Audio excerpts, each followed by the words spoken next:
Biology क्यों कहते हैं या जीव विज्ञान क्यों कहते हैं। तो आइए सबसे पहले देखते हैं बायोलॉजी को बायोलॉजी क्यों कहते हैं और आखिर इनको किस भाषा में इन्हें बायोलॉजी कहा गया है। बायोलॉजी जो शब्द निकल कर आया है हमारे सामने, जिसको हम लोग पढ़ते हैं और समझते हैं और जिसके अंदर दुनिया के सारे सजीवों का अध्ययन करते हैं, आखिर वो किस भाषा का शब्द है। तो बायोलॉजी जो है यूनानी भाषा, यूनानी को अंग्रेजी में बोलते हैं ग्रीक। यूनानी भाषा आप लोग जानते होंगे, यूनान एक देश है जिसकी राजधानी एथेंस है। यह देश यूरोप में पड़ता है। यूनानी भाषा के दो शब्दों से मिलकर बना है। एक का नाम है बायोस और दूसरे का नाम है लॉगोस। तो बायोलॉजी दो शब्दों से मिलकर बनी है, एक है बायोस और दूसरा है लॉगोस। बायोस का मतलब होता है लाइफ या जीवन और लॉगोस का मतलब होता है स्टडी या अध्ययन। मतलब बात निकल कर ये आई कि बायोलॉजी में हम उनका अध्ययन करते हैं जिसमें जीवन होता है। बच्चों आप लोग ये भी जानते हैं कि जिसमें जीवन होता है उसी को हम लोग क्या बोलते हैं, सजीव बोलते हैं। तो सीधा सीधा कहा जाए कि बायोलॉजी या जीव विज्ञान में हम सजीवों का अध्ययन करते हैं। तो बात आप लोग की क्लियर हो गई हो कि बायोलॉजी या जीव विज्ञान विज्ञान की वह शाखा है जिसके अंतर्गत हम सजीवों का अध्ययन करते हैं। एक बार अंग्रेजी में भी देख लीजिए, biology is the branch of science deal with livings is called biology. अब सबसे बड़ी और सबसे बेसिक बात है कि हम सजीव किसको कहेंगे, सजीव किसे कहा जाता है। खास तौर पर सब लोगों ने ये बोल दिया कि भैया जिसमें जान होता है उसी को सजीव बोला जाता है, लेकिन आप आइडेंटिफाई, आप पहचान नहीं पाएंगे कि किसमें जान है और किसमें जान नहीं है। लोगों का मतलब ये होता है कहने का कि जो चलते हैं, घूमते टहलते हैं, खाते पीते हैं, वो सब क्या है, सजीव हैं। लेकिन कभी कभी ये सारी बातें गलत भी हो जाती है।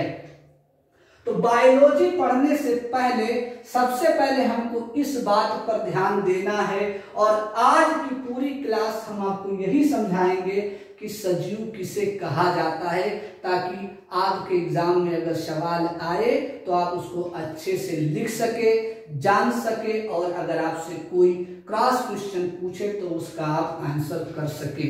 यह सबसे बड़ी बात है, बेसिक चीजें हैं। नहीं तो देखा है कि सजीव को बस हम इतना जान लेते हैं कि जिसमें जान हो उसको हम लोग सजीव बोलते हैं, लेकिन इसको क्लियर कर पाना बहुत मुश्किल हो जाता है। इसके लिए सजीव का ना तो एक लक्षण है, ना दो लक्षण है, ना तीन लक्षण है, बल्कि 11 के 11 पूरे लक्षण हैं।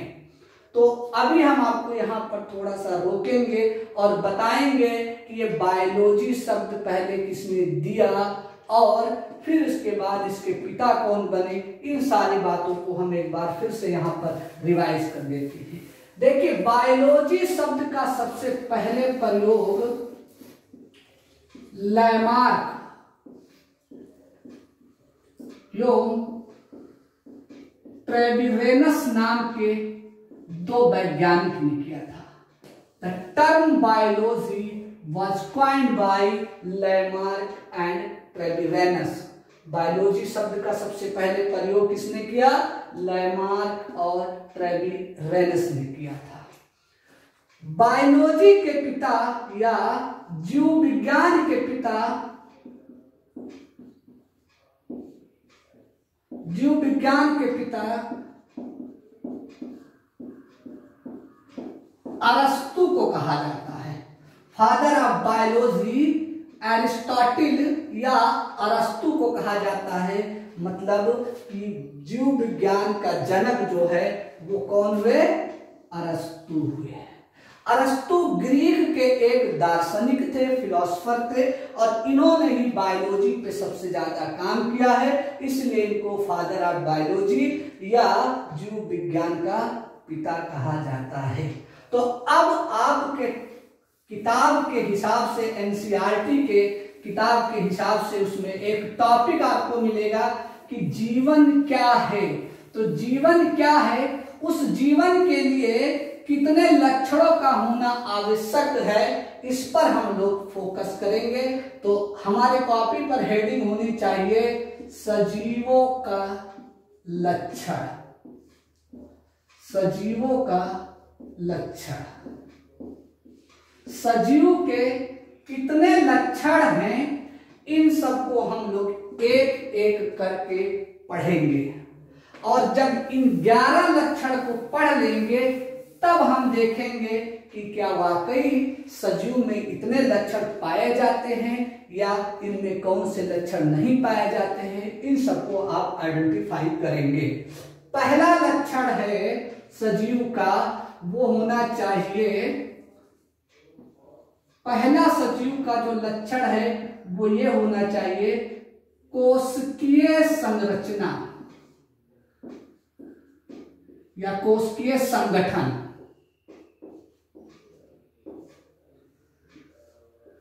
इसको अंग्रेजी में बोलते हैं सेलुलर ऑर्गेनाइजेशन। सेलुलर ऑर्गेनाइजेशन मतलब इस संसार में जितने भी सजीव पाए जाते हैं उनके शरीर की संरचना कोशिका से जरूर बनी होगी। कोशिका नहीं है तो जीवन नहीं है। कोशिका की संरचना पाया जाना सभी सजीवों में आवश्यक है। अगर कोशिका नहीं है तो जीवन का पाया जाना असंभव है। वो क्यों है देखिएगा। आपने देखा होगा कि शरीर की सारी क्रिया विधि जो है, जितनी भी बायोकेमिकल या जो रासायनिक क्रिया होती है वो कोशिका के अंतर्गत ही होती है। कोशिका के बाहर कोई भी रासायनिक क्रिया नहीं होती है। और जब रासायनिक क्रिया कोशिका के अंदर होती है तो इसका मतलब कि जीवन को जीवित बनाने के लिए सारी रासायनिक क्रिया का होना किसका आवश्यक है? कोशिका का होना आवश्यक है। ये बात अलग है कि बहुत से जंतु ऐसे होते हैं, जीव ऐसे होते हैं जिनकी पूरी की पूरी शरीर एक ही कोशिका से बनी होती है, जिनको हम लोग एक कोशिकीय जीव बोलते हैं, और जिनका शरीर एक से अधिक कोशिकाओं से मिलकर बनी होती है उनको हम लोग बहुकोशिकीय या मल्टी सेलुलर ऑर्गेनिज्म बोलते हैं। तो सजीव का पहला लक्षण कोशिकीय संगठन मतलब सेलुलर ऑर्गेनाइजेशन। सीधा सीधा बोला जाए तो ये कि सभी सजीव जो इस पृथ्वी पर व्याप्त हैं उनके शरीर की संरचना कोशिका से बनी होती है। तो अब आपको ये पॉइंट नोट करना चाहिए कि सजीव का पहला लक्षण कोशिकीय संरचना है। जैसे हम एक उदाहरण से मान लेते हैं, एक एग्जाम्पल ले लेते हैं। जैसे कहा जाए ये पूरी बिल्डिंग जिसमें हम आपको पढ़ा रहे हैं, उस बिल्डिंग का स्ट्रक्चर देखा जाए तो ईंटे से बना है। अगर ईंटा नहीं है तो इस बिल्डिंग का निर्माण नहीं हो सकता है। मतलब बॉडी बिल्डिंग ब्लॉक या इस बिल्डिंग का ब्लॉक जो है वो क्या है? एक ईंटा है। वैसे सभी सजीव का निर्माण जो है वो किससे हुआ है? कोशिका से हुआ है। सजीव का दूसरा लक्षण आप लोगों ने सुना होगा जीव द्रव। या इसको हम लोग बोलते हैं प्रोटोप्लाज्म, जीव द्रव या प्रोटोप्लाज्म। सबसे पहले हम आपको बताते हैं प्रोटोप्लाज्म है क्या। Protoplasm is the part of cell. Protoplasm जो है वो कोशिका का एक भाग है। चलिए इसको हम उदाहरण से आपको समझाते हैं कि प्रोटोप्लाज्म नहीं होगा तो किसी भी प्रकार का जीवन संभव नहीं है। अब आप एक एग्जांपल से समझिएगा। मान लीजिए कि हम अपने घर से और अपने स्कूल के लिए चलना स्टार्ट किए, तो अगर मोटरसाइकिल से आते तो उसमें ऑयल डालना पड़ता, मतलब पेट्रोल या डीजल डालना पड़ता, मतलब उसको हम एनर्जी देते और उस एनर्जी के बदौलत हम उस गाड़ी पर सवार होकर अपने इंस्टीट्यूट तक पहुंचते, अपनी कोचिंग स्कूल तक पहुंचते हैं। लेकिन अगर हमको पैदल आना होगा तो उसके लिए हमको ऊर्जा चाहिए, और वो ऊर्जा हमारे शरीर में एटीपी के रूप में होता है। एटीपी मतलब होता है एडेनोसिन ट्राइफॉस्फेट। उस एटीपी का निर्माण जब हम कुछ खाते हैं तो होता है। मान लीजिए हमने घर में खाया चावल, और चावल में आपको पता है स्टार्च पाया जाता है। जब स्टार्च हमारे बॉडी के अंदर जाता है तो ये ग्लूकोज में टूट जाता है। जब ये स्टार्च हमारे बॉडी के अंदर जाता है तो बहुत सारे एंजाइमों की मदद से ये ग्लूकोज में कन्वर्ट हो जाता है, और ये ग्लूकोज जो है वो हमारे ब्लड में मतलब रक्त में मिल जाता है। और रक्त का काम है परिवहन करना, मतलब एक स्थान से पोषक पदार्थों को ले जाकर दूसरे स्थान तक पहुंचाना। और जब ब्लड के द्वारा ग्लूकोज को ट्रांसपोर्ट करके सेल में ले जाया जाता है तो सेल के अंदर ही क्या पाया जाता है बेटा? प्रोटोप्लाज्म पाया जाता है। ये जो प्रोटोप्लाज्म है, इसी प्रोटोप्लाज्म के अंदर ही आपको पता होगा माइटोकॉन्ड्रिया पाया जाता है। इसी प्रोटोप्लाज्म के अंदर माइटोकॉन्ड्रिया पाया जाता है, और माइटोकॉन्ड्रिया का काम है ग्लूकोज से एटीपी का निर्माण होना। ग्लूकोज से एटीपी का निर्माण कहाँ होता है? माइटोकॉन्ड्रिया में होता है। और माइटोकॉन्ड्रिया कहाँ पाया जाता है? प्रोटोप्लाज्म में पाया जाता है। तो क्या प्रोटोप्लाज्म ना होता तो माइटोकॉन्ड्रिया भी नहीं होता, और माइटोकॉन्ड्रिया नहीं होता तो एटीपी नहीं होता, और एटीपी नहीं होता तो हमारी बॉडी कोई काम नहीं कर पाती है। डेड उसी को घोषित किया जाता है। कोई व्यक्ति की मृत्यु तब होती है जब उसके शरीर के अंदर एटीपी का निर्माण बंद हो जाए, मतलब माइटोकॉन्ड्रिया काम करना बंद कर दे। तो प्रोटोप्लाज्म में हमारे शरीर की सारी जैविक क्रियाएं संपन्न होती है, इसीलिए जीव द्रव्य का होना बहुत ही महत्वपूर्ण है। दूसरी बात समझिएगा, आपने नाम सुना होगा, आजकल बड़ा ट्रेंड है कोरोना वायरस। वायरस के बारे में आप लोगों ने सुना होगा कि वायरस को सजीव और निर्जीव के बीच की कड़ी कहा जाता है, connecting link between living and non living. ऐसा क्यों कहा जाता है? क्योंकि वायरस की कोशिका की संरचना में प्रोटोप्लाज्म नहीं पाया जाता है, और जब प्रोटोप्लाज्म ही नहीं पाया जाएगा तो वो लिविंग नहीं हो सकता है, सजीव नहीं हो सकता है। वायरस जब बाहर रहता है शरीर के या किसी सजीव से बाहर रहता है तो वो नॉन लिविंग रहता है। जैसे वो हमारे बॉडी के अंदर आता है, हमारे प्रोटोप्लाज्म में वो मिल जाता है, मतलब कहा जाए तो प्रोटोप्लाज्म से अपना काम चलाना स्टार्ट कर देता है, और शरीर के अंदर पहुंचते ही वो लिविंग हो जाता है। इसलिए वायरस को सजीव और निर्जीव के बीच की कड़ी कहा जाता है। तो ये निर्जीव इसलिए है क्योंकि इसके अंदर प्रोटोप्लाज्म नहीं पाया जाता है। तो अब 2 पॉइंट आप लोग को क्लियर हो गया होगा कि कोशिकाओं की संगठन और जीव द्रव 2 सजीव के लक्षण हो गए हैं। अब आपको हम तीसरे लक्षण की ओर ले जा रहे हैं। तीसरा लक्षण यह है, सजीव का तीसरा लक्षण है, आप लोग नोट करते चलिए, पोषण। इसको हम लोग अंग्रेजी में बोलते हैं न्यूट्रिशन। पोषण या न्यूट्रिशन। देखिए, पोषण शब्द से एक कंफ्यूजन रहता है, वो आप लोग जरा दूर कर लीजिए। बहुत लोग समझते हैं पोषण जो है वो कोई खाने का पदार्थ है। ऐसा नहीं है। पोषण जो है एक प्रकार का प्रोसेस है, प्रक्रिया है। मतलब खाने से लेकर, पचाने से लेकर और शरीर से बाहर निकलने तक की पूरी क्रिया को हम लोग पोषण बोलते हैं, न्यूट्रिशन बोलते हैं। और जिन पदार्थों को हम लोग खाते हैं उनको पोषक पदार्थ बोलते हैं या न्यूट्रिएंट्स बोलते हैं। इस बात को आप लोग याद रखिएगा। तो आइए हम बात करते हैं तीसरे पॉइंट की, कि सजीव का तीसरा लक्षण है पोषण।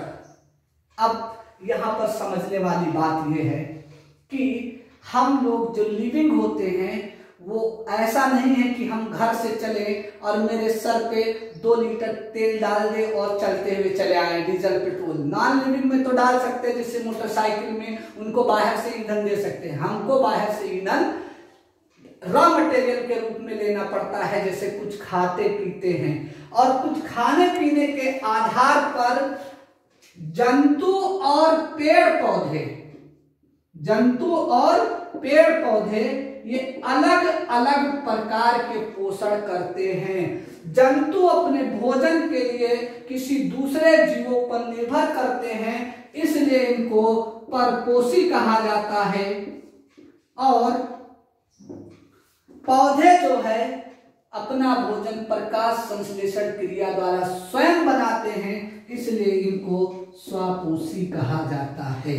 तो याद रखिएगा इस बात को कि पोषण सभी सजीवों में मैंडेटरी है, मतलब उसका एक महत्वपूर्ण लक्षण है। बिना पोषण के कोई भी जीव जिंदा नहीं रह सकता है। क्यों? जैसे हम लोग को खाना पानी देना बंद कर दिया जाए तो ultimately lead to death, finally जो है अंततः हम लोग की डेथ हो जाएगी। वैसे पेड़ पौधे को भी अगर पोषण ना दिया जाए तो वो भी क्या हो जाएंगे, अल्टीमेटली सूख जाएंगे, मतलब उनकी डेथ हो जाएगी। तो अगर देखा जाए सजीव का तीसरा लक्षण था पोषण। अगला है चौथा लक्षण, वो है रिस्पायरेशन। अगला लक्षण है रिस्पायरेशन, या इसको हम लोग बोलते हैं श्वसन। बिना श्वसन के जीवन संभव नहीं है। वो क्यों नहीं है, जरा इस पर हम लोग फोकस करेंगे। जैसा कि पहले हम बता चुके हैं कि एटीपी का निर्माण जो है, एटीपी का निर्माण माइटोकॉन्ड्रिया में होता है। एटीपी का निर्माण किसमें होता है? माइटोकॉन्ड्रिया में। और माइटोकॉन्ड्रिया में ग्लूकोज का ऑक्सीकरण होता है। ग्लूकोज प्लस ऑक्सीजन मिलकर ऑक्सीडेशन या ऑक्सीकरण करते हैं। इसी ऑक्सीकरण क्रिया के उपरांत एटीपी का निर्माण होता है। अब हमारे शरीर में ऑक्सीजन आया कहां से? श्वसन क्रिया के द्वारा। हमारे शरीर में ऑक्सीजन आया कहां से? श्वसन क्रिया के द्वारा। अगर आपको ऑक्सीजन ना दिया जाए तो एटीपी का निर्माण नहीं होगा, और एटीपी का निर्माण नहीं होगा तो कोई भी लिविंग जीवित नहीं रह सकता है, बशर्ते कि पौधे और जंतुओं दोनों में अलग अलग क्रिया है। जैसे पौधे क्या करते हैं, कार्बन डाइऑक्साइड लेते हैं और ऑक्सीजन निकालते हैं, जबकि जस्ट इसका उल्टा जंतुओं में होता है। ये क्या करते हैं, ऑक्सीजन लेते हैं, कार्बन डाइऑक्साइड निकालते हैं। सीधा सीधा कहा जाए तो सभी सजीवों में श्वसन क्रिया पाई जाती है।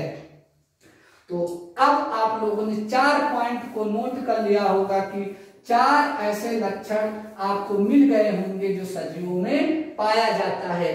तो अब हम लोग फोकस करेंगे 5वां लक्षण।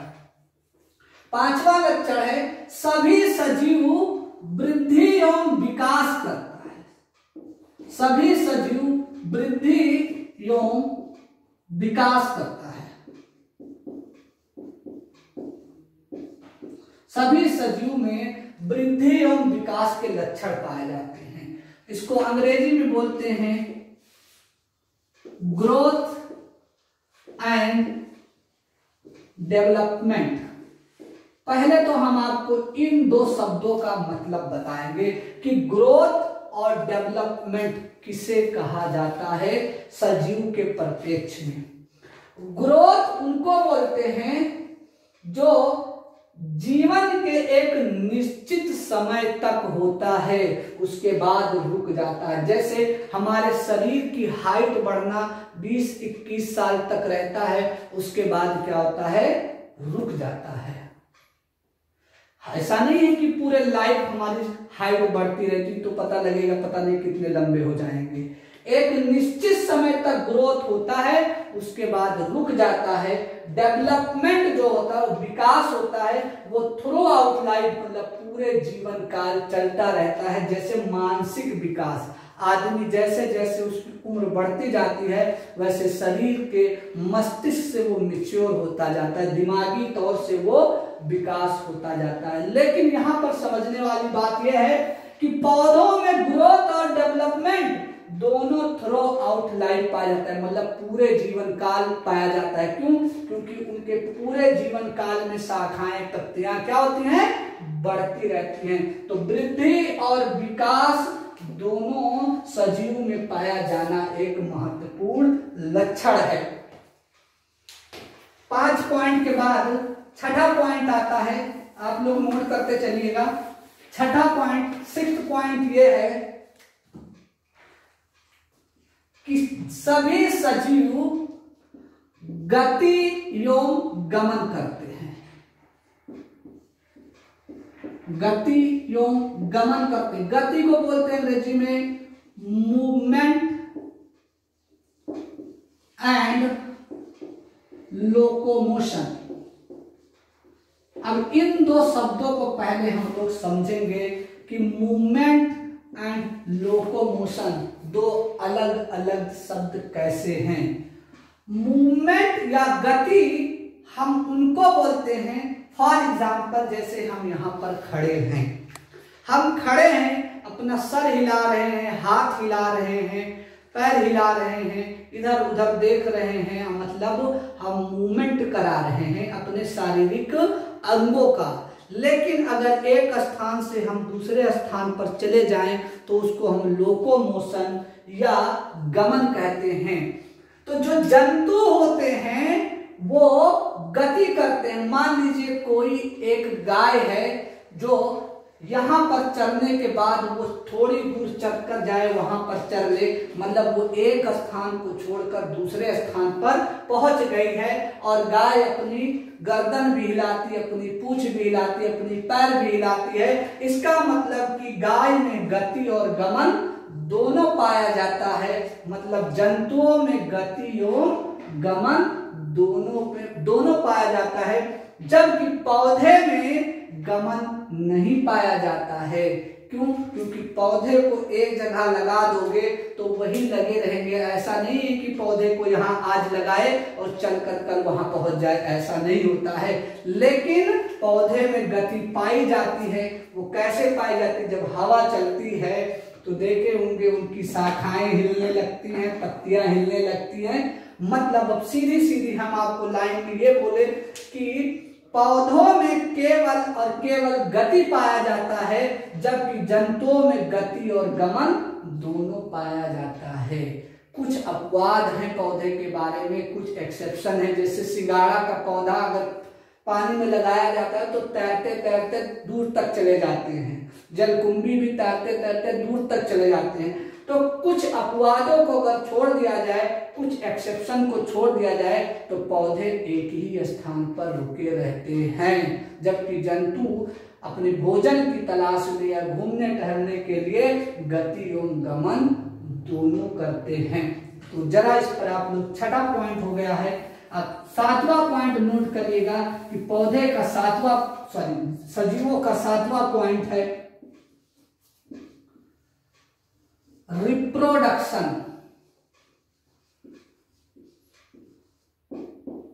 इसको हिंदी में बोलते हैं प्रजनन। सभी सजीव अपनी ही प्रकार के संतान उत्पन्न करने की क्षमता रखते हैं। मतलब हम अगर पौधे की बात करें तो खेत में एक मक्के का बीज डाल दिया जाए, उस मक्के के बीज से अंकुरण निकलेगा, मतलब वो जर्मिनेट होंगे और जर्मिनेट होने के बाद उसमें पूरा का पूरा कंप्लीट मक्का लग जाएगा और एक मक्के के एक भुट्टे में तकरीबन 100 से अधिक दाने हो जाएंगे। फिर दोबारा उनको अपने खेत में डालेंगे तो वो 100 पौधे बनेंगे और 100 से हो सकता है 10,000 जो है पौधे बन जाए। तो क्या करते हैं, जितने भी सजीव हैं वो अपने जैसे संतान उत्पन्न करने की क्षमता रखते हैं। ऐसी क्रिया को हम लोग रिप्रोडक्शन बोलते हैं। हाँ, कुछ अपवाद जरूर है, जैसे म्यूल्स हो गए, खच्चर हो गए, या बहुत ऐसे हैं जिनमें प्रजनन क्षमता नहीं होती है। तो सिर्फ ये भी नहीं कहा जा सकता है, बहुत से मनुष्य भी होते हैं जिनकी प्रजनन क्षमता चली जाती है, तो इसका मतलब वो नॉन लिविंग नहीं है। इसलिए कोई एक आधार पर सजीव को हम डिसाइड नहीं कर सकते हैं। तो अब आप लोग देखिए कितने लक्षण हो गए, 7 लक्षण हो गए। अगला लक्षण है 8वां सजीव का, वो है आपका संवेदनशीलता। संवेदनशीलता मतलब सेंसिटिविटी, मतलब सभी सजीवों में सेंसेशन, मतलब कि अगर आप उनको टच करेंगे तो उनको अनुभव होगा कि हमको किसी ने छुआ। आप खुद देख लीजिए, पौधों हमारे शरीर के अंदर अगर गर्म लगाया जाए, ठंडा लगाया जाए, ठीक है, तो हमको एहसास होता है। वैसे पौधों में भी एहसास होता है क्योंकि उनमें सेंसरी आर्गन पाया जाता है। हम लोग बचपन से देखते हैं, छोटा मोटा छुई मुई का पौधा अगर छू लीजिए उसको तो वो सिकुड़ जाता है, डू नॉट टच मी। तो वो पौधा जो है उसके अंदर भी सेंसेशन मतलब सेंसरी आर्गन पाया जाता है। अगर आप उसको टच करेंगे तो उनको अनुभव होगा। 9वां लक्षण है एडाप्टेशन। 9वां लक्षण है एडाप्टेशन, या इसको हम लोग बोलते हैं अनुकूलन करते हैं। एडाप्टेशन मतलब ये हुआ कि सभी सजीव जो है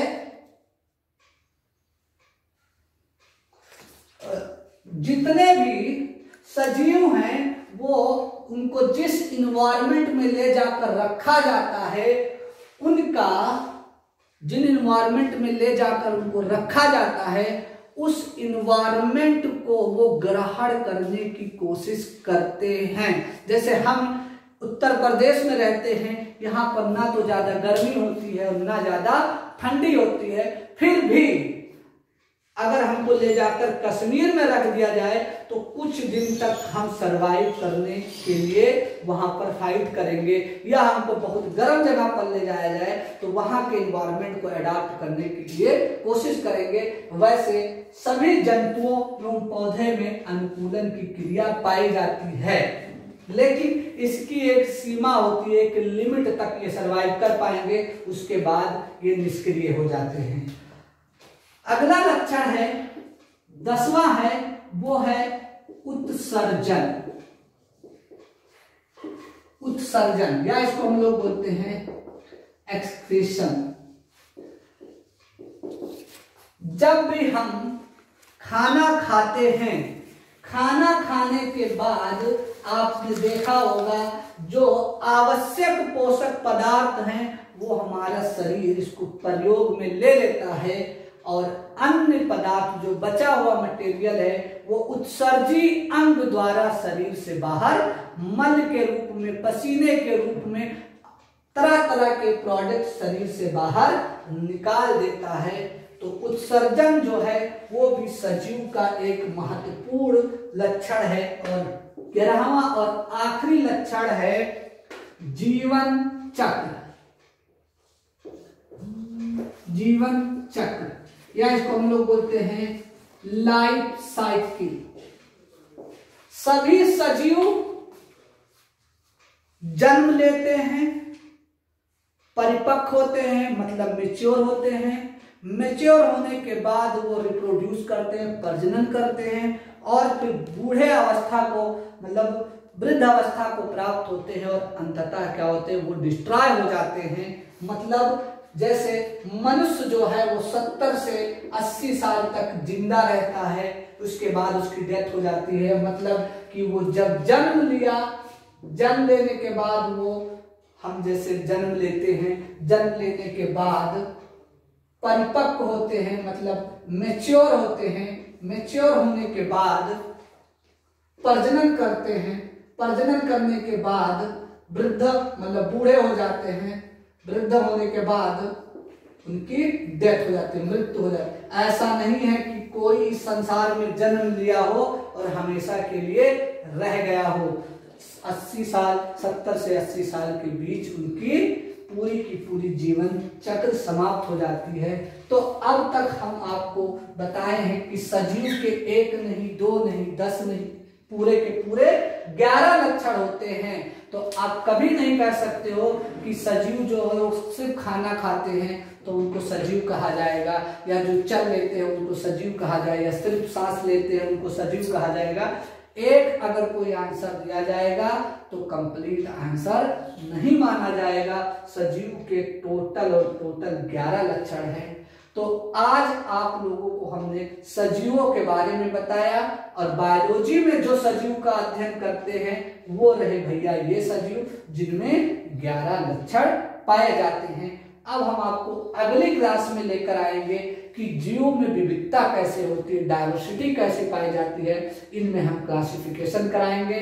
साथ साथ में आप लोग इनमें कोई भी टॉपिक समझ में ना आए हो तो एक बार कमेंट जरूर करके पूछिएगा, या कोई लैंग्वेज से रिलेटेड कोई प्रॉब्लम होगी जरूर आप बार बार इसको देखिए, नोट बनाइए। कोई शब्द ना समझ में आए तो प्लीज एक बार जरूर पूछिएगा, कहीं से भी, कैसे भी, हिंदी, इंग्लिश, कुछ भी ना समझ में आए पूछिएगा जरूर। थैंक यू सो मच, फिर मिलते हैं।